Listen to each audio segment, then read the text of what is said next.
Price the Lord. കർത്താവിന്റെ അതിപരിശുദ്ധമായ നാം വാഴ്ത്തപ്പെടട്ടെ.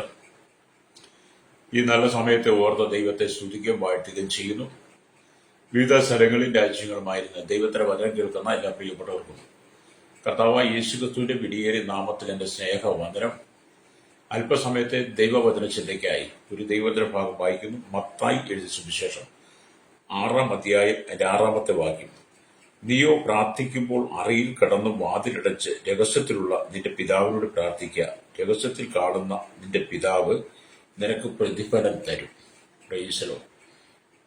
വളരെ പ്രാർത്ഥിക്കുകയും പ്രസംഗിക്കുകയും ചെയ്യുന്ന ഒരു ദൈവവചനമാണ് നമ്മൾ വായിച്ച വചനം. മത്തായിയുടെ സുവിശേഷം 6-ാം അധ്യായം 6-ാമത്തെ വാക്യം. നീയോ പ്രാർത്ഥിക്കുമ്പോൾ അറയിൽ കടന്ന് വാതിലടച്ച് രഹസ്യത്തിലുള്ള നിന്റെ പിതാവിനോട് പ്രാർത്ഥിക്കുക. Price the Lord. ഈ ദൈവവചനം എന്ന് പറയുന്നത് കേരളത്തിൽ, ഭാരതത്തിൽ, ലോകരാജ്യമുള്ള ഒരു വിഭാഗത്തിന് വേണ്ടിയിട്ടല്ല. യേശുക്രിസ്തുവിന്റെ സുവിശേഷം എന്ന് പറയുന്നത് സർവ്വലോകത്തിനും വേണ്ടിയിട്ടാണ്.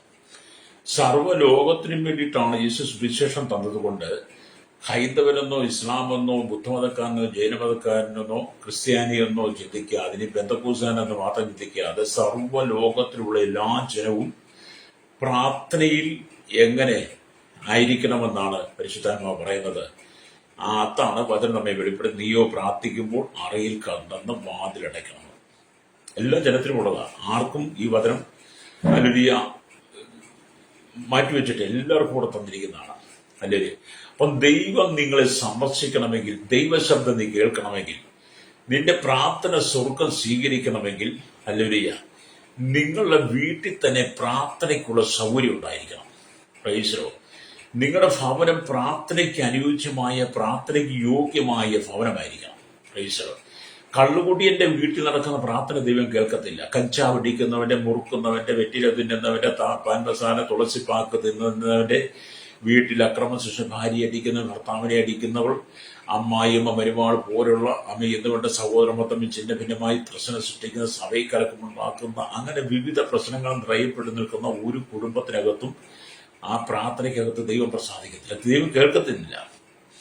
വീടിനകത്ത് ഒരുപാട് ലഹരി കൊണ്ടുവച്ച് വീടുകളും സിഗരറ്റുകളും പുകയിലകളും അതുപോലെ മറ്റ് പാൻമസാലമുള്ള മയക്കുമരുന്നുകളും അലമാരിയിലും അതുപോലെ തലയണ ചൂടിലും കാറ്റലിനടിയിലും ഫ്രിഡ്ജിലും ഒക്കെ കൊണ്ട് ബ്രാൻഡ് വെച്ചിട്ട് പ്രാർത്ഥിക്കുന്ന വീടൊക്കെ നരകമാണ്. അവിടെ ഒന്നും ദൈവം പ്രവർത്തിക്കത്തില്ല. നമ്മുടെ വീട്ടിൽ പ്രാർത്ഥനയ്ക്ക് അനുയോജ്യമായി ദൈവത്തിന് ഇറങ്ങി വരുവാൻ, പരിശുദ്ധാത്മാവിനെ ഒന്ന് വസിപ്പാൻ, പരിശുദ്ധാത്മാവിന് നമ്മളൊപ്പം വസിക്കുവാൻ കഴിയുന്ന നിലയിൽ ഭവനം വിശുദ്ധമായിരിക്കണം. വിശുദ്ധമായ, പരിഭാവനമായ, പവിത്രതയുള്ള ഒരു കുടുംബത്തിനകത്തെ പ്രാർത്ഥന ദൈവം കേൾക്കുന്നുള്ളൂ. പാപികളുടെ പ്രാർത്ഥന ദൈവം കേൾക്കുന്നില്ലെന്നാണ് വചനം പറയുന്നത്. ദൈവത്തിനായി അവരുടെ ഇഷ്ടം ചെയ്യുന്നവരുടെ പ്രാർത്ഥന ദൈവം കേൾക്കുന്നുണ്ട്. അപ്പോൾ നിങ്ങൾ പ്രാർത്ഥിക്കുമ്പോൾ മറയിൽ കടന്ന്, അല്ലെങ്കിൽ നിങ്ങളുടെ ഭവനം പ്രാർത്ഥനയ്ക്ക് അനുയോജ്യമായ സ്ഥലമാക്കി മാറ്റണം എന്നാണ് വചനം പറയുന്നത്. പ്രാർത്ഥനാ സാന്നിധ്യമുള്ള ഒരു സ്ഥലമായിരിക്കണം നിങ്ങളുടെ വീട്. ഹല്ലേലൂയ. അത് നിങ്ങളുടെ സ്വന്തം വീടായിരുന്നാലും, നിങ്ങൾ വാടകയ്ക്കെടുത്ത വീടായിരുന്നാലും, കൂട്ടുകുടുംബങ്ങളായിരുന്നാലും പ്രാർത്ഥനയ്ക്ക് അനുയോജ്യമായ വീടായിരിക്കണം. അല്ലാതെ ലോകത്തിന്റെ എല്ലാ കച്ചറകളുമുള്ള വീട്ടിനകത്തെ പ്രാർത്ഥന ദൈവം സ്വീകരിക്കുന്നില്ല. ഹല്ലേലൂയ. അപ്പോൾ ഓരോ ദിവസവും നിങ്ങൾ നിങ്ങളുടെ ഭവനത്തിനകത്ത് നടത്തുന്ന പ്രാർത്ഥനയിൽ പരിശുദ്ധാത്മാവിന്റെ പ്രവൃത്തി വെളിപ്പെടണം. ദൈവിക തേജസ് ഇറങ്ങി വരണം. ഹല്ലേലൂയ. നിങ്ങൾ കർത്താവിനെ ആത്മാവിലും സത്യത്തിലും ആരാധിച്ച് പ്രാർത്ഥിക്കുമ്പോൾ അവിടെ എപ്പോഴും ദൈവസാന്നിധ്യം ഉണ്ടായിരിക്കും. ഹല്ലേലൂയ. ആമേൻ. ചില വീടുകളിലൊക്കെ പ്രാർത്ഥിക്കാൻ ചെല്ലുമ്പം TV ഓണായിരിക്കും. നമ്മളെ കാണുമ്പോൾ TV ഓഫ് ചെയ്യും. പക്ഷേ എങ്ങനെയാണെന്ന് പറയാം, സൗണ്ട് അങ്ങ് കുറയ്ക്കും. പിന്നെ TV അങ്ങനെ ഇരിക്കും.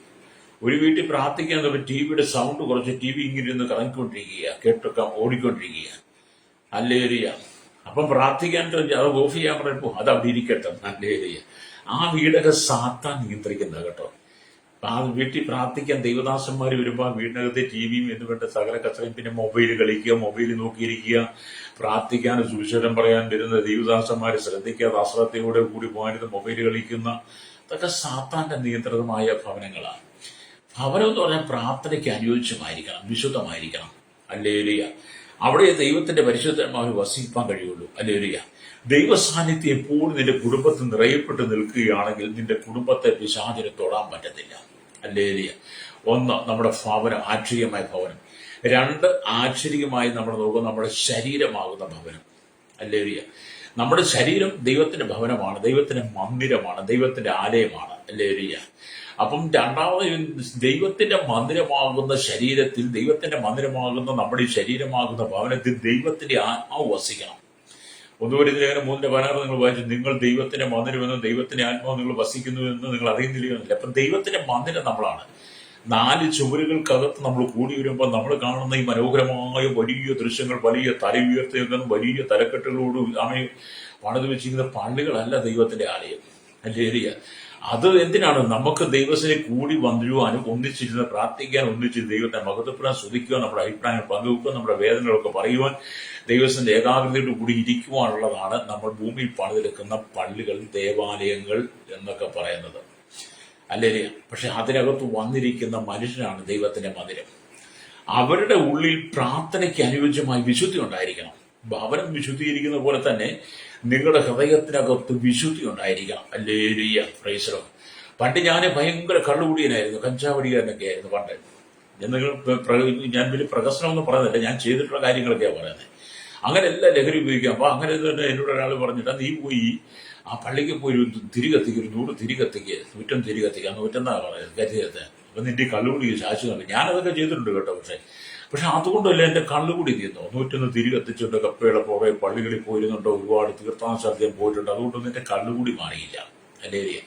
എന്റെ ശരീരമാകുന്ന ഭവനം, എന്റെ ശരീരമാകുന്ന മന്ദിരത്തിൽ ദൈവത്തിന്റെ പരിശുദ്ധാത്മാവിന് വസിക്കണമെങ്കിൽ എന്റെ ശരീരമാകുന്ന ഈ ഭവനത്തെ, മന്ദിരത്തെ ഞാൻ വിശുദ്ധീകരിക്കണം. ഹല്ലേലൂയ. ഞാൻ എന്റെ ശരീരത്തെ വിശുദ്ധീകരിച്ചു കൊടുക്കാത്രത്തോളം കാലം എന്റെ ശരീരമാകുന്ന ഭവനത്തിനകത്ത് ദൈവാത്മാവ് വസിക്കത്തില്ല. ദൈവാത്മാവ് വസിക്കുന്ന ഭവനമാണ്, ആലയമാണ്. അതാണ് ദൈവത്തിന്റെ മന്ദിരം, അതാണ് നമ്മുടെ ശരീരം എന്ന് പറയുന്നത്. ഹല്ലേലൂയ. അതുകൊണ്ടാണ് 2 കൊരിന്ത്യർ ലേഖനം 7-ാം അധ്യായം അതിന്റെ 1-ാമത്തെ വാക്യത്തിൽ എന്നുള്ളത്, ഞാൻ സഹോദരന്മാരെ നിങ്ങളുടെ ജഡത്തിലെ ആത്മാവിലെ സകല കന്മഷവും നീക്കി ദൈവഭയത്തിൽ വിശുദ്ധിയെ തികച്ചുകൊള്ളുവാൻ. അപ്പോൾ നമ്മുടെ ജഡത്തിലും ആത്മാവിലും ഉണ്ടായിരിക്കുന്ന സകല കന്മഷം, കറകളും, പാപത്തിന്റെ ചിതകളും, പാപത്തിന്റെ സ്വഭാവങ്ങളും, ഈ ലോകത്തിന്റെ അശുദ്ധി, സകല ചപ്പും ചവറും ചണ്ടികളും എല്ലാം പിറക്കി കളഞ്ഞിട്ട് ദൈവഭയത്തിൽ നമ്മൾ വിശുദ്ധിയെ തികച്ച് നമ്മുടെ ശരീരമാകുന്ന മന്ദിരത്തെ ദൈവത്തിന് ദാനം ചെയ്യുമ്പോൾ, ദൈവത്തിന് ഏൽപ്പിച്ചു കൊടുക്കുമ്പോൾ പരിശുദ്ധാത്മാവ് നമ്മളിലേക്ക് ഇറങ്ങി വരും. ഹല്ലേലൂയ. അങ്ങനെ പരിശുദ്ധാത്മാവ് നമ്മളിലേക്ക് ഇറങ്ങി വരുമ്പോൾ നമ്മുടെ ഉള്ളിൽ വലിയ മാറ്റങ്ങൾ സംഭവിക്കും. നമ്മുടെ ജീവിതത്തിൽ വലിയ മാറ്റങ്ങൾ സംസാരിക്കും. നമ്മുടെ നോട്ടം കൊണ്ടായാലും, ചിന്ത കൊണ്ടായാലും, പ്രവർത്തി കൊണ്ടായാലും, നമ്മുടെ കൊടുക്കലും വാങ്ങലും നിരൂപണത്തിനകത്തും എല്ലാം വലിയ മാറ്റങ്ങളാണ് വരുന്നത്. നമ്മുടെ കുടുംബത്തിനകത്ത് ഇരുളൊന്നും മാറും, ജീവിതത്തിൽ ഇരുള് മാറി. ഇരുട്ടെ അനുഭവത്തിലൂടെ കടന്നു പോകുന്ന കണ്ണുനീരിന്റെ നടിയിലൂടെ ഒരിക്കലും സമാധാനമില്ല, സന്തോഷമില്ലാതെ കരച്ചിലും പല്ലുകടിയും കൊണ്ട് മാത്രം നിറയപ്പെട്ട് മരിച്ചാൽ മതി എന്ന് പറഞ്ഞ് എന്നും നിന്റെ ജീവിതത്തെ ശപിച്ചുകൊണ്ടിരിക്കുന്ന സഹോദര സഹോദരി, നിന്റെ ശരീരത്തിലെ കന്മഷങ്ങളെ നീക്കിക്കളഞ്ഞ് നീ ദൈവത്തിൽ വിശുദ്ധിയെ തികച്ച് നീയാണ് ദൈവത്തിന്റെ മന്ദിരം, എന്റെ മന്ദിരമാകുന്ന ഈ ഭവനത്തിൽ ശരീരത്തിലാണ് യേശു വസിക്കുന്നതെന്നുള്ള ചിന്തയോടെ നീ കടന്നു വരുന്നെങ്കിൽ, ഹല്ലേലൂയ, നിന്റെ സ്ഥിതികളെല്ലാം ദൈവം മാറ്റും കേട്ടോ. Price the Lord. നമ്മൾ പ്രാർത്ഥിക്കുമ്പോൾ അറയിൽ കിടന്ന് വാതിലടച്ച് രഹസ്യമുള്ള പിതാവിനോട് പ്രാർത്ഥിക്കണം. അപ്പം ഭവനം നമ്മൾ ശുദ്ധീകരിക്കുന്ന പോലെ തന്നെ നമ്മുടെ ഹൃദയം ശുദ്ധീകരിക്കണം, നമ്മളെ ശുദ്ധിക്കണം. പ്രാർത്ഥിക്കുമ്പോൾ നിങ്ങളുടെ മുമ്പിൽ നിങ്ങളും ബൈബിളും മാത്രമേ കാണാവുള്ളൂ. നിങ്ങൾ പ്രാർത്ഥനയ്ക്ക് വരുമ്പോൾ, നിങ്ങൾ പ്രാർത്ഥിക്കാൻ ഇരിക്കുമ്പോൾ നിങ്ങളുടെ മുമ്പിൽ ബൈബിളും ഹല്ലേലൂയ നിങ്ങളും മാത്രമേ കാണാവുള്ളൂ. മറ്റ് യാതൊരു കച്ചറകളും കാണരുത്. ഹല്ലേലൂയ. മറ്റ് യാതൊരു കച്ചറകളും നിങ്ങളുടെ ജീവന് തുല്യമായി നിങ്ങൾ സ്നേഹിക്കുന്ന, നിങ്ങളുടെ ജീവന്റെ പോലെ നെയ്യുവിനെ പോലെ സ്നേഹിക്കുന്ന നിങ്ങളുടെ ഈ മൊബൈൽ പോലും നിങ്ങളുടെ പ്രാർത്ഥന മുറിക്കകത്ത് കൊണ്ടുവരരുതെന്ന. ഹല്ലേലൂയ. അത് നിങ്ങൾ കൊണ്ടുവന്ന് നിങ്ങൾ കളയാനൊന്നും ഞാൻ പറയില്ല. അത് നിങ്ങളുടെ ബാഗിനകത്തോ നിങ്ങളുടെ പോക്കറ്റിലോ ഒക്കെ അത് ഭദ്രമായിട്ട് സൈലന്റ് ചെയ്തിട്ടേക്കണം. അത് പ്രാർത്ഥന സമയത്ത് ചലിക്കാൻ പാടില്ല. Price the Lord. അപ്പം വിശുദ്ധി ഉള്ളിടത്തെ അല്ലെങ്കിൽ ദൈവാത്മാവ് വരത്തുള്ളൂ. ഒരു അശുദ്ധന്റെ ഹൃദയത്തെ, അശുദ്ധിയുള്ള ഭവനത്തിനകത്തും ദൈവാത്മാവ് വരത്തില്ല. ഹല്ലേലൂയ. ആചാരങ്ങൾ കൊണ്ടോ, അനുഷ്ഠാനങ്ങൾ കൊണ്ടോ, കർമ്മങ്ങൾ കൊണ്ടോ, പൂജകൾ കൊണ്ടോ, ബലികൾ കൊണ്ടോ, തീർത്ഥാടനങ്ങൾ കൊണ്ടോ, മല കയറിയത് കൊണ്ടോ, മല ഇറങ്ങിയത്, കുരിശ് ചുമന്നത് കൊണ്ടോ, ഹല്ലേലൂയ, ഇനി ഏതെല്ലാം ത്യാഗങ്ങൾ ചെയ്തുകൊണ്ടോ, വിദേശത്ത് പോയി അങ്ങ് യോർദാനിൽ പോയി കുളിച്ചതുകൊണ്ടോ, യെരൂശലേമിൽ ചെന്ന് മതിലിനെ തരം പൊട്ടിച്ച് പ്രാർത്ഥിച്ചത് കൊണ്ടോ, അവിടെ പോയി തിരി കത്തിച്ചത് കൊണ്ടോ, അതുകൊണ്ടൊന്നും നിങ്ങളുടെ പാപത്തിന് പരിഹാരം വരുന്നില്ല. നിങ്ങളുടെ പ്രാർത്ഥന ദൈവം കേൾക്കുന്നുമില്ല. ഹല്ലേലൂയ. ചിലരൊക്കെ അങ്ങ് യെരൂശലേമിൽ പോകുന്നു, ഇസ്രായേലിൽ പോകുന്നു, ദൈവത്തെ ഹല്ലേലൂയ ക്രൂശിച്ച ഗോൽഗോഥായിൽ പോകുന്നുണ്ട്, യേശുക്രിസ്തുവിന്റെ ആനവരത്തെ യോർദാനിൽ പോയി കുളിക്കുന്നുണ്ട്, അവിടുന്നൊക്കെ വെള്ളമൊക്കെ കൊണ്ടുവരുന്നുണ്ട്. ഹല്ലേലൂയ. അതുകൊണ്ടൊന്നും നിന്റെ പ്രാർത്ഥന ദൈവം കേൾക്കത്തില്ല. നിന്റെ പ്രാർത്ഥന ദൈവം കേൾക്കണം. നിന്റെ ശരീരത്തെ നീ ശുദ്ധീകരിക്കണം. ഹല്ലേലൂയ. പുറമേ ചെയ്യുന്നതെല്ലാം ബാഹ്യ പ്രകടനങ്ങളാണ്. നമ്മുടെ അകം ശുദ്ധീകരിക്കാതെ എന്ത് ചെയ്തിട്ടും പ്രയോജനം എന്തായിരിക്കുന്നേ? ഹല്ലേലൂയ. കുടം കമത്തി വെച്ച് വെള്ളം ഒഴിക്കുന്ന പോലാണ് ശരീരം ശുദ്ധീകരിക്കാതെ, നമ്മുടെ ജീവിതം ശുദ്ധീകരിക്കാതെ, ഹൃദയം ശുദ്ധീകരിക്കാതെ നമ്മൾ ചെയ്യുന്നതെല്ലാം വ്യർത്ഥമാകട്ടോ. ഹല്ലേലൂയ. അപ്പൊ നീയോ പ്രാർത്ഥിക്കുമ്പോൾ അറയിൽ കടന്ന് വാതിലടച്ച് നിന്റെ പിതാവിനോട് പ്രാർത്ഥിക്കുക. സ്തോത്രം. രഹസ്യത്തിൽ കാണുന്ന നിന്റെ പിതാവ്. അപ്പൊ നമ്മുടെ പ്രാർത്ഥന രഹസ്യത്തിൽ കാണുന്ന ദൈവം കേട്ടോ. രഹസ്യത്തിൽ കാണുന്ന അല്ലെങ്കിൽ കാണുന്ന നിന്റെ പിതാവ് നിനക്ക് പ്രതിഫലം തരും. ഹല്ലേലൂയ. അപ്പം പ്രാർത്ഥിക്കാൻ ഒരുപാട് ആളൊന്നും വേണ്ട.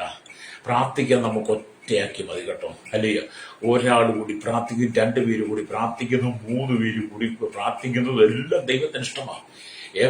യേശുക്രിസ്തു തനിച്ച് മലയിൽ പോയിന്ന് പ്രാർത്ഥിച്ചു. അതിരാവിലെ ഇരുട്ടപ്പം നിരച്ച സ്ഥലത്ത് പോയിന്ന് പ്രാർത്ഥിച്ചു എന്ന് മർക്കോസ് 1:35 കാണുന്നുണ്ട്. സുവിശേഷ യേശുവിന് പ്രാർത്ഥന കാണാൻ കഴിയും. അതുപോലെ യേശുവിനെ അവർ 2-3 പേർ എന്റെ നാമത്തിൽ കൂടി വരുന്നിടത്തൊക്കെ ഞാൻ അവരുടെ നടുവിലുണ്ട്. അപ്പൊ നമ്മൾ പ്രാർത്ഥിക്കുവാൻ നമ്മുടെ ജീവിതത്തെ ക്രമീകരിച്ചുകൊണ്ട് നമ്മൾ വിശുദ്ധി പ്രാർത്ഥിക്കുന്നെങ്കിൽ നിന്റെ ഭവനത്തെ സാത്താന് തൊടാൻ പറ്റത്തില്ല. ഹല്ലേലൂയ. പിശാച് നിന്റെ കുടുംബത്തെ തകർക്കാൻ പറ്റത്തില്ല. നിന്റെ കുടുംബത്തിൽ പിശാച് ഗോതമ്പ് പോലെ പാറ്റുന്നത് നിന്റെ ജീവിത വിശുദ്ധി നഷ്ടപ്പെട്ടു പോയത് കൊണ്ടാണ്. ഇന്നത്തെ കാലഘട്ടം ജീവിത വിശുദ്ധിയെ കുറിച്ച് പറയുന്ന മനുഷ്യർക്ക് ഇഷ്ടമില്ല. എന്തുകൊണ്ട് ചോദിച്ചാൽ അശുദ്ധനായ മനുഷ്യനോട് വിശുദ്ധിയെ കുറിച്ച് പറഞ്ഞിട്ടുണ്ട് എന്തെങ്കിലും കാര്യമുണ്ടോ? ഹല്ലേലൂയ. പണ്ടാരാണ്ട് പറഞ്ഞല്ലോ, പട്ടിയുടെ പാല് 12 വർഷം കൊള്ളിട്ട് ചൂരിയാലും അത് വളഞ്ഞു തന്നെ ഇരിക്കുമെന്ന് പറഞ്ഞ പോലെ വിശുദ്ധിയെ കുറിച്ച് എത്ര പറഞ്ഞാലും ഇന്നത്തെ കാലഘട്ടത്തിൽ ജനത്തിന് കേൾക്കത്തില്ല. ഹല്ലേലൂയ. ഞാനൊരിക്കലും ദൈവജനം ഇങ്ങനെ പ്രസംഗിച്ചു കഴിഞ്ഞ് പ്രസംഗം കഴിഞ്ഞ് ഇങ്ങനെ നിൽക്കുന്ന കൂട്ടത്തിൽ എൻ്റെ എനിക്ക് ഒരു സഹോദരൻ എന്ന് പറഞ്ഞാൽ സഹോദരൻ അതിനകത്ത് കുറച്ച് ദൂതൊക്കെ ഉണ്ട്. അത് കേട്ടിട്ടുണ്ട്. എൻ്റെ പാസ് ഞാനിതെല്ലാം ഒരു ചെവി കൂടെ കേട്ട് മറ്റേ ചെവി കൂടെ ഇറങ്ങിപ്പോയി. ഞാൻ പിന്നെ എന്തിനു വരുന്നതെന്ന് ചോദിച്ചു. ഒരു ചെവി കൂടെ കേട്ട് മറ്റു ചെവി കൂടെ ഇറങ്ങിപ്പോയാൽ പിന്നെ നിങ്ങൾ എന്തിനു വരുന്നത്? ആരെ കാണാൻ വരുന്നത്? ആരെ പ്രസാദിപ്പിക്കാൻ വരുന്നതാണ്?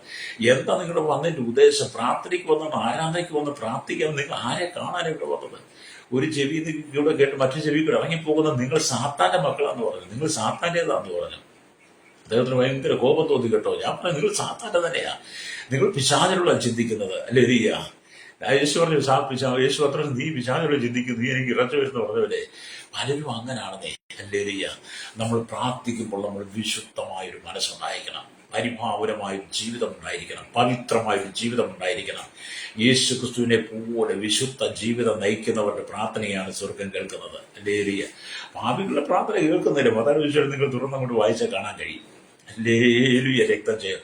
അതുകൊണ്ട് ചില എന്റെ പാസ്റ്റേ ഞങ്ങളുടെ പ്രാർത്ഥന ദൈവം കേട്ടില്ല, ഞങ്ങളുടെ പ്രാർത്ഥന മറുപടികൾ ലഭിച്ചാൽ ഞാൻ എത്രയോ കാലമായി പ്രാർത്ഥിക്കുന്നു, ഇനിയും പ്രാർത്ഥിക്കുന്നില്ല, അന്ന് പറഞ്ഞ ദൂതൊന്നും നിറവേറിയില്ല, അതൊക്കെ ശരിയായിരുന്നു എന്നൊക്കെ വന്ന് ചോദിക്കുന്ന അവിശ്വാസമുള്ള ഹൃദയം. ഹല്ലേലൂയ. അവിശ്വാസമുള്ള ഹൃദയത്തിൽ ദൈവം പ്രവർത്തിക്കത്തില്ല. ഹല്ലേലൂയ. അബ്രഹാം ദൈവത്തിൽ വിശ്വസിച്ചു വന്ന. ഹല്ലേലൂയ. അബ്രഹാമിനെ ദൈവം വിളിക്കുന്ന സമയത്ത് അല്ലെങ്കിൽ തന്റെ അപ്പനായിരിക്കുന്ന തേരഹിനോടൊപ്പം വിഗ്രഹാരാധനയിൽ വിഗ്രഹങ്ങളെ പണിതും വിൽക്കുകയും വിഗ്രഹങ്ങളെ സേവിക്കുകയും ചെയ്തുകൊണ്ട് അബ്രഹാമിനെ ദൈവം വേർതിരിക്കുന്ന സമയം 75 വയസ്സുണ്ട്.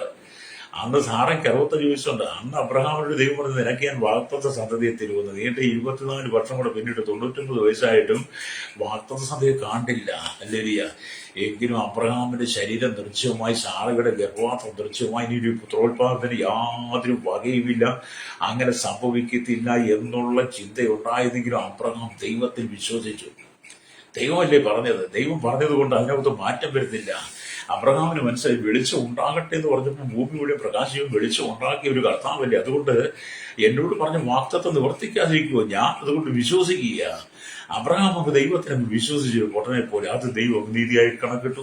100-ാമത്തെ വയസ്സിൽ ദൈവം വാഗ്ദത്ത സന്ധയെ കൊടുത്തു. അപ്പം അബ്രഹാമിനെ പോലെ നല്ല പ്രാർത്ഥനയുടെ അനുഭവം ഉണ്ടാകണം കേട്ടോ. ഹല്ലേലൂയ. എന്നെ കേൾക്കുന്ന സഹോദര സഹോദരി, ദൈവം നിന്നെ സ്നേഹിക്കുന്നുണ്ട്. ദൈവത്തിന് നിങ്ങളെ ഇഷ്ടമാണ്. നിങ്ങളെ ആരും ദൈവം വെറുക്കത്തില്ല. ഭൂമിയിൽ ഒരു മനുഷ്യനെ ദൈവം വെറുക്കത്തില്ല. വഴിയിൽ കിടക്കുന്ന യാചകം തൊട്ട് ആദിവാസി മേഖല ഊരുകളിലും ഗോത്രങ്ങളിലും വിവിധ ഗോത്രഭാഗങ്ങളിലും ദ്വീപുകളിലും പുറകോപമായി യാതൊരു ബന്ധമില്ലാത്ത നരഭോജികൾ ഇടയിൽ കിടക്കുന്ന ആ നരഭോജികളെ പോലും ദൈവം ഇഷ്ടപ്പെടുന്നുണ്ട്. ഹല്ലേലൂയ. ഈ സുവിശേഷം എന്ന് പറഞ്ഞാൽ എല്ലാവരും ശുദ്ധീകരിക്കുന്നതാണ്. ഈ സുവിശേഷം എന്ന് പറഞ്ഞാൽ എല്ലാവരും സമാധാന സന്തോഷമൊക്കെ നൽകുന്നതാണ്. ഈ സുവിശേഷമാണ് നമ്മളെ നിലനിർത്തുന്നത്. ഇതാണ് ജീവന്റെ വചനം എന്ന് പറയുന്നത്. അപ്പൊ നിങ്ങളുടെ പ്രാർത്ഥന ദൈവത്തിന്റെ ആയിരിക്കണം. ഹല്ലേലൂയ. അപ്പൊ ഈ യെശയ്യാ പ്രവാചകൻ ദൈവാലയത്തെ തന്റെ പ്രാർത്ഥനാ സ്ഥലമായി തിരഞ്ഞെടുത്തു. ഹല്ലേലൂയ. യെശയ്യാ പ്രവാചകൻ ആമെ ദൈവാലയത്തെ പ്രാർത്ഥന സ്ഥലമായി തിരഞ്ഞെടുത്ത് അല്ലൊരു ആകയാൽ കർത്താവ് ഉയർന്നും പൊങ്ങിയുള്ള സിംഹാസനത്തിൽ ഇരിക്കുന്ന ദർശനത്തെ അവന് കാണിച്ചു കൊടുത്തു അല്ലേലി എന്ന് യെശയ്യാപ്രവാചകന്റെ പുസ്തകം 6-ാം അധ്യായം വായിക്കുക കാണുന്നുണ്ട് അല്ലേ. അപ്പം ദൈവത്തിന്റെ ആലയത്തെ പ്രാർത്ഥന സ്ഥലമാക്കി മാറ്റണം. ഇന്നത്തെ നമ്മുടെ ദൈവസഭ ഞാൻ പറഞ്ഞ നമ്മുടെ ഭവനം, രണ്ടാമത് നമ്മുടെ ശരീരമാകുന്ന ഈ മന്ദിരം, മൂന്നാമത് സഭ അല്ലേ. സഭയെന്ന് പറയുന്നത് രാഷ്ട്രീയത്തിന് വേണ്ടിയിട്ടല്ല. സഭയെന്ന് പറയുന്നത് കലക്കമുണ്ടാക്കാനുള്ളത്. സഭയെന്ന് പറഞ്ഞാൽ തമ്മിലടിക്കാനും ബഹളം ഉണ്ടാക്കാനും പിറുവിറുക്കാനും പണപ്പിരിവ് നടത്തുവാനും ഉള്ളതല്ല സഭ. സഭയെന്ന് പറഞ്ഞ ദൈവത്തിന്റെ സഭയെന്ന് പറഞ്ഞ ആദിപല പെരുന്നാൾ, ആദിപല കറ്റുകളൊക്കെ പണ്ടത്തെ കാലത്ത് ഇന്നത്തെ കാലത്ത് എല്ലാ കാർഷിക മേഖല കൊണ്ടിട്ട് പള്ളി കഴിഞ്ഞിട്ട് മുറ്റത്തിട്ട് ലേലം വിളിക്കുന്നതല്ല സഭയെന്ന് പറയുന്നത്. സഭ ശുദ്ധീകരണമായിരിക്കണം അല്ലേ. യേശു യെരൂശലേം ദൈവാലയത്തിൽ ചെന്നപ്പം അവിടെ ആടുമാട് കന്നുകാലികളെയൊക്കെ വിൽക്കുന്നവരെ കണ്ടിട്ട് ചമ്മട്ടി ഉണ്ടാക്കിയിട്ട് എല്ലാവരും ആട്ടി പുറത്താക്കി. മേശകളെല്ലാം മറിച്ച് പീഠങ്ങളെല്ലാം മറിച്ചിട്ട് വന്ന് എല്ലാവരും പുറത്താക്കിയേക്കാം. ആക്ഷരികമായ യെരൂശലേം ദൈവാലയത്തെ കുറിച്ച് യേശുവിന് അത്രമാത്രം എരിവുണ്ടായിരുന്നെങ്കിൽ പുതിയ നിയമത്തിലേക്ക് വരുമ്പോൾ ദൈവത്തിന്റെ മന്ദിരമാകുന്ന നമ്മുടെ ശരീരത്തെ അല്ലെങ്കിൽ ദൈവം എത്ര വിശുദ്ധിയോടെ കാണുന്നു. അതുകൊണ്ട് നമ്മൾ കൂടി വരാൻ ഉപയോഗിക്കുന്ന നമ്മുടെ സഭയ്ക്കകത്ത് ലേലങ്ങൾ പാടില്ല, ബ്ലേഡുകൾ പാടില്ല, പണപ്പിരിവുകൾ പാടില്ല, അവിടെ കലപില പാടില്ല, കശപിശപ്പ് രാഷ്ട്രീയം പാടില്ല. അവിടെ സമത്വമായിരിക്കണം. ജാതിന് പേര്, നിറത്തിന് ഒരു കറുത്തവനൊരു സഭ, വെളുത്തവന് സഭ, കറുത്തവന്റെ പാസ്, വെളുത്തവന്റെ സഭാസ്, പണമുള്ളവൻ ഇല്ലാത്തവൻ, സൗന്ദര്യം ഉള്ളവൻ സൗന്ദര്യം ഇല്ലാത്തവൻ, മേൽക്കോയ്മ, പാരമ്പര്യം, ഞങ്ങൾ ഏത് കുടുംബം, ഞങ്ങൾ ഏത് തറവാട്, ഞങ്ങളുടെ പിതാക്കന്മാരെ അറിയാമോ എന്നൊക്കെ പറയുന്ന സാത്താൻ സംസാരിക്കുന്ന ഒരുപാട് സ്ഥലമുണ്ട്. അതൊന്നും ദൈവസഭയല്ലേ കേട്ടോ. ദൈവസഭ എന്തായിരിക്കണം? ക്രിസ്തുവിന്റെ ശരീരമാണ്. ക്രിസ്തുവിന്റെ ശരീരമാകുന്ന സഭ എന്നാ പഠിപ്പിക്കുന്നത്. ഹല്ലേലൂയ. രക്തത്തിൽ അപ്പൊ നമ്മുടെ സഭ. അപ്പൊ യെശയ്യാപ്രവാചകൻ ദൈവത്തിന്റെ ആലയത്തെ, ദൈവാലയത്തെ പ്രാർത്ഥനാസ്ഥലമായി തിരഞ്ഞെടുത്തു. അതുകൊണ്ട് ഉയർന്നും പൊങ്ങിയുള്ള സിംഹാസനത്തിൽ കർത്താവ് ഇരിക്കുന്ന ദർശനം കാണിച്ചു കൊടുത്തു. ഹന്നയും തന്റെ ഹൃദയഭാരം മുഴുവൻ ദൈവത്തിൽ ഇറക്കി വെച്ചു. 1 ശമൂവേലിന്റെ പുസ്തകം അല്ലെങ്കിൽ 1-ാം അധ്യായം നിങ്ങൾ വായിക്കുന്നത് ഹന്നയ്ക്ക് ഒരുപാട് ഹൃദയഭാരം. തന്റെ പ്രതിയോഗിയായിരിക്കുന്ന പെരീന അനുദിനം തന്റെ ശൂലം കൊണ്ട് കുത്തുന്ന പോലെ കുത്തുകയാണ്. അതിന് നടുവിൽ തന്റെ ഹൃദയഭാരം മുഴുവൻ ഹന്ന ദൈവത്തിന് ഇറക്കി വെച്ചു. കണ്ണുനീർ തൂകി പ്രാർത്ഥിച്ചു. അല്ലെങ്കിൽ അവൾ ഒരുപാട് കണ്ണുനീര് ചിന്തി അവൾ കേട്ടോ. കണ്ണുനീര് ചിന്തിയതുപോലെ ഒരു മനുഷ്യൻ കണ്ണുനീര് ചിന്തി കാണത്തില്ല. അത്രമാത്രം വേദനാജനകമായ അനുഭവത്തിലൂടെയാണ് ഹന്ന കടന്നുപോയത്. പക്ഷെ അവൾ കണ്ണുനീർ ചിന്തി പ്രാർത്ഥിച്ചു. ആ പ്രാർത്ഥന കർത്താവ് കേട്ടു. അല്ലെങ്കിൽ അതിനുവേണ്ടി അവൾ തെരഞ്ഞെടുത്തു ദൈവത്തിന്റെ ആലയമാണ്. എന്നെ തെരഞ്ഞെടുത്തത് ദൈവത്തിന്റെ ആലയത്തെ തെരഞ്ഞെടുത്തു. പ്രാർത്ഥനാ സമയത്ത് പ്രാർത്ഥിപ്പാനായിട്ട് പത്രോസും യോഹന്നാനും കൂടെ ദൈവാലയത്തിലേക്ക് ചെല്ലുമ്പോഴാണ് അമ്മയുടെ ഗർഭം മുതൽ മുടന്തനായ ഒരു മനുഷ്യൻ അവിടെ ഭിക്ഷ യാചിക്കുന്ന അപ്പോസ്തലർ 3:20 കാണാൻ കഴിയും. ഹല്ലേലൂയ. അപ്പൊ പ്രാർത്ഥിക്കാൻ വേണ്ടി രാവിലെ പത്രോസും യോഹന്നാനും കൂടെ പോവുകയാണ്. ആ പത്രോസ് ഒരു സ്ഥലത്ത് പുറപ്പെട്ട് യോഹന്നാൻ ഒരു സ്ഥലത്ത് പുറപ്പെട്ടു. രണ്ടുപേരും ഒന്നിച്ച് ഒരു സ്ഥലത്ത് വെച്ച് കണ്ടുമുട്ടി. കഴിഞ്ഞോണ്ട് പത്രോസ് ചോദിച്ചു, യോഹന്നാനെ നീയെ കൊണ്ട് ഞാൻ സുന്ദരൻ എന്ന് ഗോപുരദേവത്തേക്ക് പോവുകയാണ്. ഉടനെ യോഹന്നാൻ ചോദിച്ചു, പത്രോസ് നീയെ കൊട്ടാ ഞാനും അങ്ങോട്ടാണ് എന്നാ നമുക്ക് രണ്ടുപേർക്ക് ഒന്നിച്ചു പോകാം, ഐക്യതയോടെ ഒറ്റ പോകാം. ഇന്നത്തെ കാലത്ത് കണ്ട് ഇന്നത്തെ കാലഘട്ടത്തില് നമുക്ക് 2 ദിവസം ഒരു സഭയിലേക്ക് വരാം. വഴി വെച്ച് കണ്ടു നീ അങ്ങോട്ടോ ഞാൻ അങ്ങോട്ടോ, നീ അങ്ങോട്ടോ, എന്നാ നീ ഇന്ന് അങ്ങോട്ട് പോകും, ഞാൻ അടുത്ത ആഴ്ചയുള്ളൂ. ഐക്യതയില്ല. പക്ഷെ ഇവിടെ പത്രോസ് യോഹന്നാനും എന്ത് ചെയ്തു? ഒന്നിച്ച് ഐക്യതയോടെ സുന്ദരം എന്ന ഗോപുര ദേവാലയത്തിലേക്ക് വരുമ്പോൾ അമ്മയുടെ ഗർഭം മുതൽ മുടന്തനായ മനുഷ്യനെ ഭിക്ഷയാചിക്കാൻ കൊണ്ടിരിക്കുക. പത്രോസ് യോഹന്നാനും ദൂരമേന്ന് വരുന്ന കണ്ടു കഴിഞ്ഞപ്പോൾ ഈ മുടന്തൻ അവരെ സൂക്ഷിച്ചു നോക്കി. അല്ലേരിയ. അപ്പൊ പത്രോസും യോഹന്നാനും അടുത്ത് വന്നു.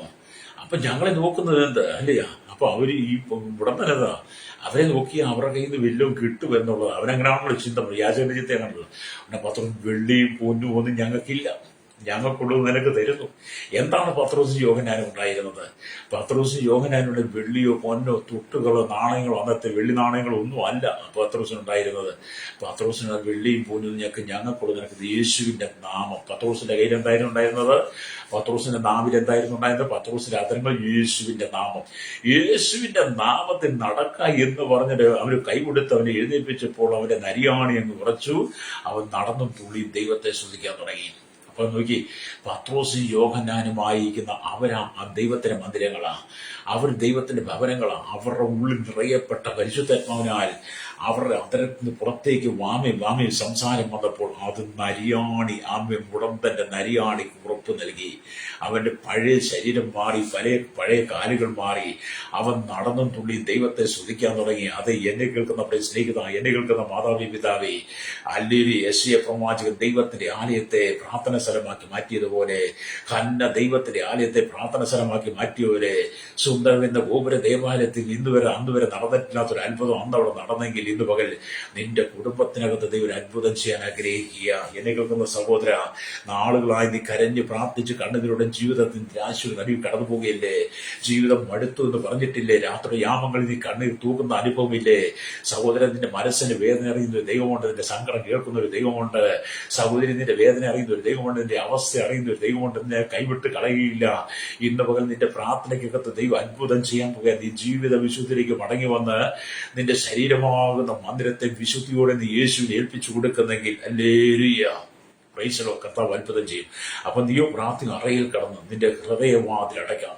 നീ പ്രാർത്ഥിക്കുമ്പോൾ നിന്റെ ഭവനത്തിന്റെ വാതിലടയ്ക്കും. ഭവനത്തിൽ നിന്ന് സ്ഥലം വേണോ പറഞ്ഞ പോലെ ഭവന ശുദ്ധീകരിക്കും, ആരും ശുദ്ധീകരിക്കും. ഹൃദയവാതിൽ അടയ്ക്കണം. ഹൃദയവാതിലൂടെ മറ്റൊന്നും ഇഴഞ്ഞു കയറരുത്. നമ്മുടെ ഹൃദയത്തിന് വാതിലടച്ചാൽ മറ്റൊന്നും പുറത്ത് പ്രവേശിക്കുക. മറ്റു ചിന്തകൾ, അനാവശ്യമായ കാര്യങ്ങൾ നമ്മുടെ മനസ്സിലേക്ക് വരാതെ നമ്മൾ ദൈവത്തിനെ പ്രാർത്ഥിക്കുന്നെങ്കിൽ ആ പ്രാർത്ഥന വളരെ ശക്തിയുള്ളതാണ്. ഇതുപോലെ എന്നെ കേൾക്കുന്ന മാതാപിതാക്കളെ സ്നേഹിത, ഞാൻ വീണ്ടും ആവർത്തിച്ചു പറയട്ടെ, നിന്റെ കണ്ണുനീരെല്ലാം കണ്ടൊരു ദൈവമുണ്ട്. നിന്റെ പ്രാർത്ഥന കേട്ടൊരു ദൈവമുണ്ട്.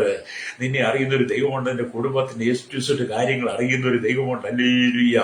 നിന്റെ സഹപ്രവർത്തകർക്ക് അറിയത്തില്ല, ബന്ധുക്കൾക്ക് അറിയത്തില്ല, നിന്റെ സ്നേഹിതർക്ക് അറിയത്തില്ല നീ എങ്ങനെ പോകുന്നത്, എങ്ങനെ ജീവിക്കുന്നതെന്ന് ആർക്കും അറിയില്ല.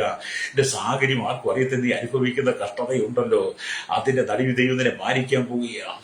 പ്രൈസലോ, ഞാൻ എങ്ങനെയാണെന്ന് പറയും, ഞാൻ നിങ്ങളോട് കാര്യം പറയാം. ഞാൻ ഒരുപാട് കഷ്ടതയിലൂടെ കടന്നു പോവുകയാണ് കേട്ടോ. ഇപ്പോഴും ഒരുപാട് കഷ്ടതയുണ്ട്, നിങ്ങളോടും പറയാത്ത ഒരുപാട് കഷ്ടതയുണ്ട്.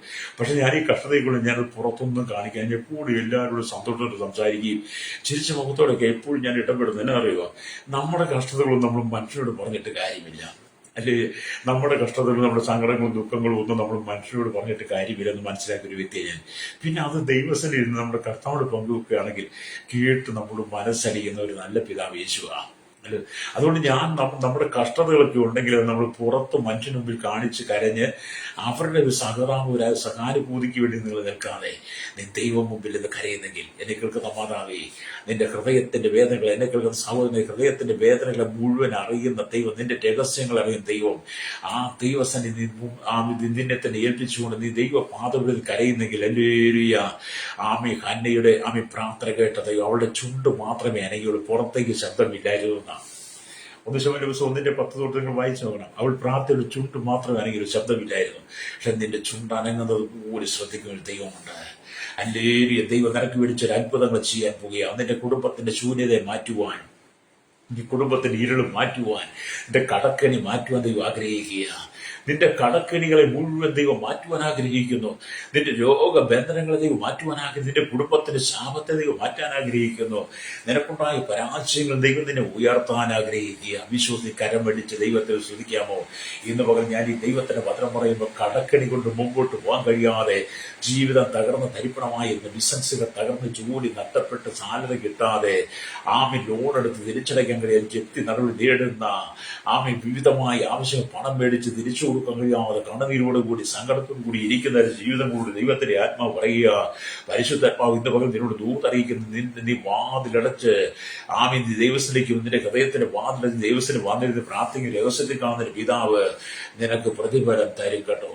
ഹല്ലേലൂയ. വചനത്തിന് ഒരിക്കലും മാറ്റമില്ല. നമുക്ക് ആ മാറ്റമുള്ളൂ, വചനത്തിന് മാറ്റമില്ല. വചനം സ്ഥിരമാണ്. ഹല്ലേലൂയ. അതുകൊണ്ട് എന്നെ കേൾക്കുന്നത് സ്നേഹിത, നാം ദൈവത്തിലേക്ക് മടങ്ങി വരിക. ഹല്ലേലൂയ. നമ്മൾ ഈ സ്തോത്രം അല്ലെങ്കിൽ നാം ഈ സ്തോത്രം ഇഫ്താഹ് എന്ന സേനാധിപതിനെ കുറിച്ച് വലിയ കാര്യങ്ങളെല്ലാം മിസ്ബയിൽ വെച്ച് യഹോവയോട് പറഞ്ഞു എന്നുള്ളതാണ്. ഹല്ലേലൂയ. ന്യായാധിപന്മാരുടെ പുസ്തകം 11-ാം അധ്യായത്തിന്റെ 11-ാമത്തെ വാക്യത്തിലേക്ക് വരുമ്പോൾ, അങ്ങനെ ഇഫ്താഹ് ഗിലെയാദിലെ മൂപ്പന്മാരോടുകൂടെ പോയി ജനം അവനെ തലവന് സേനാധിപതിയുമാക്കി മാറ്റി. ഇഫ്താഹ് മിസ്ബയിൽ വെച്ച് യഹോവയുടെ സന്നിധിയിൽ തന്റെ കാര്യമെല്ലാം പ്രസ്താവിച്ചു. ഇഫ്താഹിന്റെ സഹോദരന്മാരെ ആട്ടി പുറത്താക്കിയതാണ്. അവന്റെ ജീവിത സാഹചര്യങ്ങൾ അങ്ങനെയായിരുന്നു. അതിപ്പോ വിവരിക്കാൻ പറ്റത്തില്ല ഇവിടെ.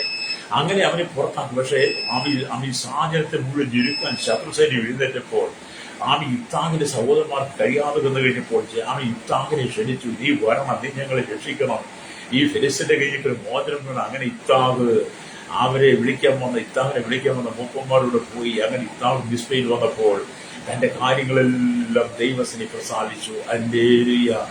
ആമി ഇന്ന് പകൽ എന്നെ കേൾക്കുന്ന മാതാവി, ഇത്താവ് തന്റെ കാര്യങ്ങളിൽ യഹോവയുടെ പ്രസാദിച്ചതുപോലെ നിന്റെ വിഷയങ്ങളെല്ലാം നീ ദൈവസനി പറയണം. പ്രൈസലോ. നിന്റെ വിഷയങ്ങളെല്ലാം നീ ദൈവസനി പറഞ്ഞ് പ്രാർത്ഥിക്കുമ്പോൾ അത് കേൾക്കുന്നൊരു ദൈവമുണ്ട്. നിന്റെ താവനങ്ങുന്ന ചുണ്ടനങ്ങുന്ന ശ്രദ്ധയോടെ കാത്തിരിക്കുന്ന ഒരു നല്ല കർത്താവുണ്ട്. അവൻ നിനക്ക് വേണ്ടി ഇന്ന് പകൽ അത്ഭുതം ചെയ്യും. ഹല്ലേലൂയ. നീയോ പ്രാർത്ഥിക്കുമ്പോൾ പറയിൽ കിടന്ന് വാതിലടച്ച് രഹസ്യത്തിലൊരു പിതാവിനോട് പ്രാർത്ഥിക്കാം. രഹസ്യത്തിൽ കാണുന്നൊരു പിതാവ് നിനക്ക് പ്രതിഫലം തരും നിശ്ചയം. ഹല്ലേലൂയ. അത് നിന്നെ തകർത്ത് കളയും. ശത്രു പല വാതിലുകളും പല തന്ത്രങ്ങളും കൊണ്ടുവരും. നിന്നെ ഉടച്ചു കളയും, നിന്നെ ഗംഭീരമാക്കുവാൻ, നിന്റെ കുടുംബത്തെ ഇല്ലായ്മയുവാൻ, നിന്റെ കുടുംബത്തിന്റെ സമാധാനം കെടുത്തിക്കളയുവാൻ, നിന്റെ ജീവിതത്തിന്റെ സമാധാനം കെടുത്തിക്കളയുവാൻ സാത്താൻ പല പദ്ധതികളും കൊണ്ടുവരും.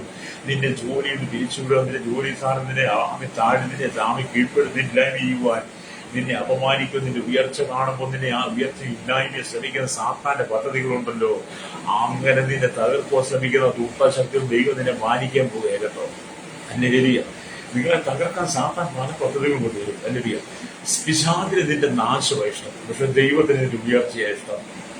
ഹല്ലേലൂയ. നിങ്ങളുടെ കുടുംബം സന്തോഷത്തോടു കൂടി പോകണമെന്നാണ് യേശു ആഗ്രഹിക്കുന്നത്. എന്നാൽ സാത്താൻ നമ്മുടെ കുടുംബത്തിനകത്ത് കലഹം കൊണ്ടുവരാൻ അതിന്റെ മാതാപിതാക്കളെയായിരിക്കും ഉപയോഗിക്കും, നിന്റെ സഹോദരങ്ങളെയായിരിക്കും ഉപയോഗിക്കും, നിന്റെ ബന്ധുമിത്രാദികളായിരിക്കും, നിന്റെ ഭാര്യയും ഭർത്താവ്, അങ്ങനെ നിന്റെ സഭയ്ക്കകത്തുള്ളവരെയായിരിക്കും പലരെയും പിശാച് ഉപയോഗിക്കും. പിശാചിന് ഉപയോഗിക്കാൻ പ്രത്യേകിച്ച് കാമ്യലധികം കാരണങ്ങളുണ്ട്. നമ്മുടെ ബലഹീനത എവിടെയാണോ അവിടെ പിശാച് പ്രവർത്തിക്കുന്നത്. ഹല്ലേലൂയ. സ്തോത്രം. ഒരു സഹോദരൻ രക്ഷിക്കപ്പെട്ടത് 10-35 വർഷം ദൈവസഭയിൽ ആരാധിച്ചു.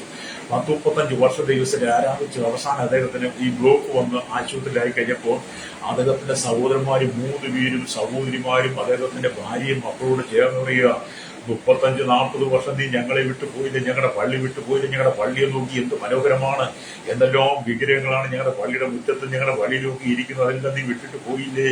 അതുകൊണ്ട് നീ യേശുവിനെ തള്ളിപ്പറയണം. യേശുവിനെ തള്ളിപ്പറയുന്നത് ഞങ്ങളുടെ പള്ളിയിലേക്ക് വന്ന് നല്ലൊരു സമയമെടുത്ത് നിന്ന് കുമ്പസാരിക്കണം. സമയമെടുത്ത് കുമ്പസാരിച്ചിട്ട് നീ ഞങ്ങളുടെ പള്ളിയിലേക്ക് വരണം. എന്ന് എന്റെ സഭയിൽ വരുന്ന സഹോദരനോട്, എന്റെ സഭയിൽ ഇപ്പോഴും വരുന്ന സഹോദരനോട് അവർ സഹോദരങ്ങൾ പറഞ്ഞതാണ്. അതിന്റെ നല്ലൊരു കുമ്പസാരം നടത്തി മടങ്ങി വരണം. ഞാൻ ചോദിച്ചു, നല്ലൊരു കുമ്പസാരം നടത്തി മടങ്ങി വരുന്ന യേശുവിനെ തള്ളിപ്പറഞ്ഞല്ലേ വരേണ്ടെന്ന് ചോദിച്ചു. നിങ്ങൾ യേശു ക്രിസ്തുവിനെ ആരാധിക്കാൻ വേർതിരിക്കപ്പെടുന്നത് പള്ളിയിൽ നിന്നാണ്. നിങ്ങൾ പെന്തക്കോസ്തിലേക്ക് വന്നത്, നിങ്ങൾ യേശുവിനെ സ്വീകരിച്ചതുകൊണ്ടല്ലേ യേശുവിനെ ആരാധിക്കല്ലേ. എന്നിനി നിങ്ങൾ നല്ലൊരു കുമ്പസാരം പള്ളിയിലേക്ക് നിങ്ങൾ യേശുവിനെ തള്ളിപ്പറയല്ലേ. സൃഷ്ടമായ ദൈവത്തെ തള്ളുന്നു. ഞാൻ പറയും, മരിച്ചാലും ജീവൻ കൊടുക്കേണ്ടി വന്നാലും യേശുവിനെ തള്ളിപ്പറയരുതെന്ന് പറഞ്ഞു. അല്ലേ അദ്ദേഹം പറഞ്ഞു, ഞാൻ ജീവൻ കൊടുക്കുന്നത് യേശുവിനെ തള്ളിപ്പറയുന്ന വാസം. അപ്പോൾ തീരുമാനം എടുക്കണേ. നമ്മൾ പലപ്പോഴും പിശാച് നമ്മുടെ ബലഹീനതയിലാണ് നമ്മളെ തകർക്കാൻ ശ്രമിക്കുന്നത്. അതുകൊണ്ട് എന്നെ കേൾക്കുന്ന മാതാപിതാക്കളിൽ നിങ്ങൾ നിങ്ങളുടെ ജീവിതത്തിനകത്ത് വിശുദ്ധിയെ നഷ്ടപ്പെടുത്തുന്ന പല അനുഭവങ്ങളും സാത്താന്റെ കുടുംബത്തിൽ കൊണ്ടുവരും. ഹല്ലേലൂയ. നിന്റെ ജീവിതത്തിൽ വില പറയും. മാർക്കറ്റിൽ കാളച്ചന്തയിൽ കാളയെ ലേലം വിളിക്കുന്നത് പോലെ നിന്റെ ബലഹീനത, നിന്റെ സഹോദരങ്ങൾ, നിന്റെ ബന്ധുക്കൾ, നിന്റെ ചാർച്ചക്കാർ, നിന്റെ അയൽവാസികൾ, നിന്റെ മിത്രങ്ങൾ നിന്റെ വില പറയും. ഹല്ലേലൂയ. യേശുവിനെ തള്ളിപ്പറയണമെന്ന്. ഹല്ലേലൂയ. സ്തോത്രം. അല്ലെങ്കിൽ പത്രോസ് യേശുവിനെ തള്ളി പറഞ്ഞതുപോലെ നീ തള്ളിപ്പറഞ്ഞാൽ ഞങ്ങളെല്ലാം നിന്നോട് കൂടെ കാണും. ഹല്ലേലൂയ. അങ്ങനെയുള്ള ഒരുപാട് ആളുകൾ ഇന്നുകൊണ്ട് കേട്ടോ. പിന്നെ കേൾക്കുന്നത് യേശു ക്രിസ്തുവിനെ സ്വന്തം രക്ഷിതാവും പിതാവായി സ്വീകരിച്ചുകൊണ്ട് നമ്മൾ പിഴച്ചു പോയിട്ടൊന്നുമില്ല. ഞാൻ കർത്താവ് യേശു ക്രിസ്തുവിന് വേണ്ടി എന്റെ ജീവിതത്തെ സമർപ്പിച്ചു. ഞാനൊരു കത്തോലിക്ക പള്ളി പോയിക്കൊണ്ടിരുന്ന ആളാണ്. കത്തോലിക്ക പള്ളി പോയിക്കൊണ്ടിരുന്ന സമയത്ത് ഞാൻ കർത്താവ് യേശുവിന് വേർതിരിക്കപ്പെട്ടു. ഞാൻ ഭയങ്കര തെറ്റായ ജീവിതം നയിച്ചുകൊണ്ടിരുന്ന ഒരാള്. ഹല്ലേലൂയ. യേശു ക്രിസ്തുവിന്റെ സമാധാനം കിട്ടി. യേശുവിനെ അറിഞ്ഞപ്പോൾ, അല്ലെങ്കിൽ യേശുവിനെ വേണ്ടി വേർതിരിച്ചപ്പോൾ കുറച്ചുപേര് പറഞ്ഞു അവൻ നശിച്ചെന്ന് പറഞ്ഞു. അവൻ നശിച്ചവൻ പിഴച്ചുപോയി. എന്റെ പ്രിയ സ്നേഹിത, ഞാൻ നശിച്ചു പിഴച്ചു പോയെന്ന് പറഞ്ഞവരൊക്കെ നശിച്ചു പോയി, പിഴച്ചു പോയി. ഇന്ന് ചിലരൊക്കെ ഭൂമുഖത്ത് പോലെയില്ല. പക്ഷെ ഞാൻ യേശുവിനെ സ്വീകരിച്ചുകൊണ്ട് ഞാൻ നശിച്ചു പിഴച്ചു പോയെന്ന് പറഞ്ഞാൽ ഞാൻ ഇന്നും ജീവനോടെ നിൽക്കുകയാണ്. ഞാൻ കർത്താവിനോട് ശക്തമായി പ്രാർത്ഥനയിൽ പോയാണ്. എനിക്ക് ഈ പ്രാർത്ഥന എന്നൊക്കെ പറഞ്ഞത് ഭയങ്കര ഇഷ്ടമാണ്. എന്റെ ജീവിതത്തിലെ ഏറ്റവും വലിയ ഇഷ്ടം പ്രാർത്ഥനയാണ്. ഹല്ലേലൂയ. ചില കുട്ടികളോട് നമ്മൾ ചോദിക്കും, മോനെ പഠിക്കും, നിനക്ക് ഏത് സബ്ജക്റ്റായിരുന്നു ഏറ്റവും ഇഷ്ടം? മോളെ നിനക്ക് ഏത് സബ്ജക്റ്റ്? അവർ പറയും ഞങ്ങൾക്ക് മലയാളമാണ്, ഞങ്ങൾക്ക് ഇംഗ്ലീഷാണ്, ഹല്ലേലൂയ, ഞങ്ങൾക്ക് സയൻസാണ്, അങ്ങനെയൊക്കെ പറഞ്ഞു. അങ്ങനെ ചില മിക്കവാറും കുട്ടികൾ ഞങ്ങൾക്ക് മാത്സ് ഇഷ്ടമേ ഇല്ലെന്ന്, ആ സബ്ജക്റ്റ് ഞങ്ങൾക്ക് ഇഷ്ടമില്ല എന്നൊക്കെ പറയുന്നവരെ പല എന്നോട് നിങ്ങൾ ചോദിക്കുക പാസ്റ്റർ ഏറ്റവും ഇഷ്ടമുള്ള സബ്ജക്ട്, ഞാൻ പറയും എൻ്റെ ഏറ്റവും ഇഷ്ടമുള്ള സബ്ജക്ട് പ്രാർത്ഥനയാണ്. അതിന് ഈ മാത്സ് എന്നൊക്കെ പറഞ്ഞാൽ മാത്സ് ബുദ്ധിമുട്ടെന്ന് പറഞ്ഞാൽ ഈ പ്രാർത്ഥന കുറച്ച് ബുദ്ധിമുട്ടൊക്കെ ഉള്ളതേ. ഈ മാത്സ് ഒക്കെ ചെയ്ത് അത് കുറെ ആലോചിച്ച് തല പുകഞ്ഞ് അതൊക്കെ വളരെ വളരെ ബുദ്ധിമുട്ടായി എന്ന് പറയും. ഈ പ്രാർത്ഥന എന്ന് പറയുന്നത് വളരെ വില കൊടുക്കേണ്ടതാണ്. പലതിനെയും നമ്മൾ നീക്കിക്കളയണം, പലതിനെയും നമ്മൾ ഒഴിവാക്കണം, പലതിനെയും നമ്മൾ ഇല്ലായ്മപ്പെടുത്തണം, പലതിനെ നമ്മൾ വലിച്ചെറിയണം. പൗലോസ് ചണ്ടികളായി വലിച്ചെറിഞ്ഞതുപോലെ, ആമി ചപ്പ് ജൗരമായി വലിച്ചെറിഞ്ഞതുപോലെ നമ്മൾ പലതിനും വലിച്ചെറിഞ്ഞിട്ട് ദൈവത്തിന് വന്നത് പ്രാർത്ഥന എന്ന് പറയുന്ന വിഷയത്തെ നമ്മൾ ഏറ്റെടുത്ത് ഹൃദയത്തെ സന്തോഷത്തോടെ ഇന്ന് പ്രാർത്ഥിക്കാം. എനിക്ക് അതുകൊണ്ട് പ്രാർത്ഥനയോട് ഭയങ്കര ഇഷ്ടപ്പെട്ടു. അല്ലേ സ്വോത്രം. അതുകൊണ്ട് എന്നെ കേൾക്കുന്നവരുടെ സ്നേഹിക്കും, നമ്മൾ പ്രാർത്ഥിക്കണമെങ്കിൽ അതിന്റെ കഷ്ടങ്ങളൊക്കെ മാറും. സഹോദരി, നിന്റെ നൊമ്പരങ്ങൾക്ക് നിന്റെ ഭർത്താവ് എത്ര കാലമായി മദ്യപിച്ചിട്ട് നിന്റെ വീട്ടിൽ വന്ന് നിന്നെ അടിക്കുന്നു, അല്ലേ? നിന്റെ ഭർത്താവ് എന്നും മദ്യപിച്ചിനെ വന്ന് ചീർത്ത പറയുക, അസഭ്യം വിളിച്ച് പറയുക, അടിക്കുക, നിനക്ക് വേറൊരുത്തനില്ലേ, നിനക്ക് വേറെ ആളില്ലേ, ഞാനില്ലേ എന്നൊക്കെ ചോദിക്കുന്നു. ഇപ്പോഴും ഞാൻ കേട്ടോണ്ടിരിക്കുന്ന വിഷയം കേട്ടോ. കഴിഞ്ഞ ദിവസം വരെ ഇങ്ങനെ സംസാരം എന്നോട് ഒരാൾ പറഞ്ഞു. അപ്പൊ ഞാനൊരു ഗുരുവാണ് ആശ്വസിപ്പിക്കുക. അങ്ങനെ നിന്റെ ഭർത്താവിന്റെ മദ്യപാനം, നിന്റെ ഭാര്യ നിന്നെ അംഗീകരിക്കുക, നിന്റെ മക്കൾ അംഗീകരിക്കുക, അങ്ങനെ എത്രയെത്ര വിഷയങ്ങളാണ് നിങ്ങളുടെ കുടുംബം തകരുന്നത്. സാമ്പത്തികമില്ലാതെ, കടക്കണി കൊണ്ട്, ജോലിയില്ലാതെ. ഇന്ന് പകൽ നിന്റെ വിഷയത്തിനെല്ലാം യേശു മറുപടി തരാൻ ആഗ്രഹിക്കുന്നു. യേശു നീ ഹിന്ദുവാണെന്നോ, ഇസ്ലാമാണെന്നോ, നീ ക്രിസ്ത്യാനിയാണെന്നോ, നീ പെന്തക്കോസുകാരനാണെന്നോ, നീ ബുദ്ധമതക്കാരനോ, ജൈനമതം, നീ പേർഷ്യൻ മതക്കാരനോ, യേശു നമ്മളോട് ചോദിക്കത്തില്ല. യേശു ക്രിസ്തു നമ്മളെല്ലാം മക്കളാണ്. ഹല്ലേലൂയ.